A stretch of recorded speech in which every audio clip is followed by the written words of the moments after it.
আজকে আমরা এমসিকিউর জন্য কতগুলো শর্টকাট শিখব।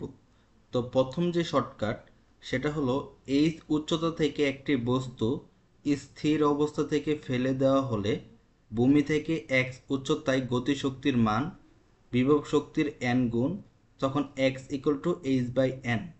অর্থাৎ এখান থেকে মনে করো একটা বস্তু ছেড়ে দেওয়া হলো, তো এই বস্তুটা যখন ভূমিতে আসবে বা যে কোনো একটা অবস্থান নির্ণয় করতে বলে তোমাদের অনেক সময়, তো সেটা ভূমি থেকে কত দূরত্বে আছে সেটা আমাদের বের করতে হয়। এটা যদি এক্স হয় তাহলে এটা হলো এইচ মাইনাস এক্স।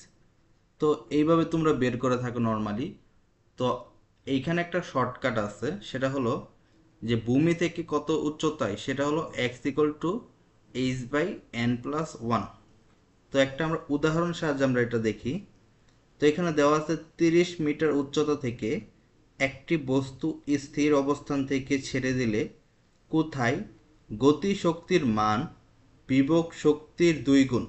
দেখো এখানে বলা হয়েছে কিন্তু বিভব শক্তির 2 গুণ, অর্থাৎ ইকে ইকুয়াল টু 2 ইপি।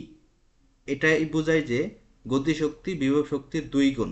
তাহলে এখানে এন এর ইকুয়াল টু কত? N equal to 2। তাহলে এখান থেকে লেখা যায় এক্স ইকুয়াল টু এইচ এর মান হলো 30, এন এর মান 2 প্লাস 1, তাহলে এখানে আসে 10। তাহলে এটা কি ভূমি থেকে 10 মিটার উচ্চতায় আছে। তো উদাহরণ 2 দেখি আমরা। এখানে বলা হয়েছে 30 মিটার উচ্চতা থেকে একটি বস্তু স্থির অবস্থান থেকে ছেড়ে দিলে কোথায় বিভব শক্তির মান গতি শক্তির দ্বিগুণ হয়। তাহলে এটা দ্বারা কি বোঝায়? গতি শক্তির দ্বিগুণ, অর্থাৎ EP equal to half EK, half EK না, গতি শক্তির দ্বিগুণ, তাহলে 2 ইকে। কিন্তু আমাদের যেই সূত্র বা শর্টকাট সেখানে আমরা কি শিখছি যে বিভব শক্তির সাথে যত গুণ হবে সেইটা বসাতে হবে। তাহলে এখানে যদি 2 গুণ হয় তাহলে বিভব শক্তির সাথে সেটা কত আছে? তাহলে সেটা বিভব শক্তির সাথে আছে হাফ গুণ। তাহলে এটা কি বিভব শক্তির সাথে হাফ গুণ, অর্থাৎ ইপি ইকুয়াল টু ইকে। মানে আমাদের মূলত বের করতে হবে যে বিভব শক্তির সাথে কত গুণ আছে, এটাই হলো কি এন এর মান, এন ইকুয়াল টু হাফ। তাহলে এইখানে যখন আমরা দেখব সলিউশনে এইচ হলো 30, হাফ, তখন এখানে আসে কত? 20 মিটার। তো এটাই হলো শর্টকাট। তো আমাদের জানতে হবে কি এই বিভব শক্তির সাথে কত গুণ আছে সেইটা আমাদের লক্ষ্য রাখতে হবে। তো এখন আমরা 2 নম্বর শর্টকাট দেখব। তো এখানে বলা আছে কি একটি বুলেট একটি কাঠের তক্তা ভেদ করতে পারে। বুলেটটির গতি যদি এন গুণ হয় তাহলে এন স্কোয়ার তক্তা ভেদ করতে পারবে। অর্থাৎ মনে করো কোনো একটা বুলেটের ভেদ করতে পারে কি গতিশক্তি, মনে করো 3 মিটার বেগে, এত মিটার বেগে কোনো একটা বস্তু কি যাইতে পারে। তাহলে এটা কতগুলো তক্তা ভেদ করতে পারবে? তাহলে কি এটা এন স্কোয়ার, অর্থাৎ 3 এর উপর স্কোয়ার, কত? 3 তিরিকা 9টি।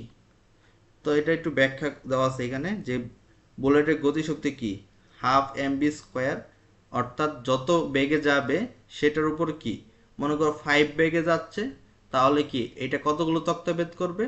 5 স্কোয়ার, অর্থাৎ 5 গুণ হবে।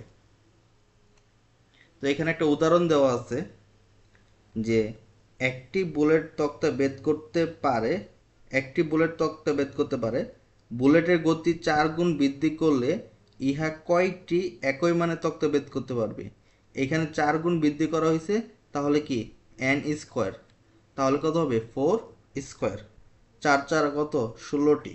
এইটা আসছিল ডিওতে আসছিল, মাওলানা ভাসানীতে আসছিল।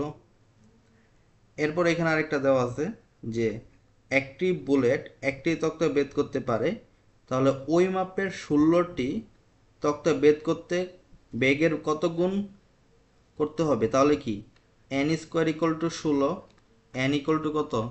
4। তো আশা করি ব্যাপারটা বুঝাইতে পারছি।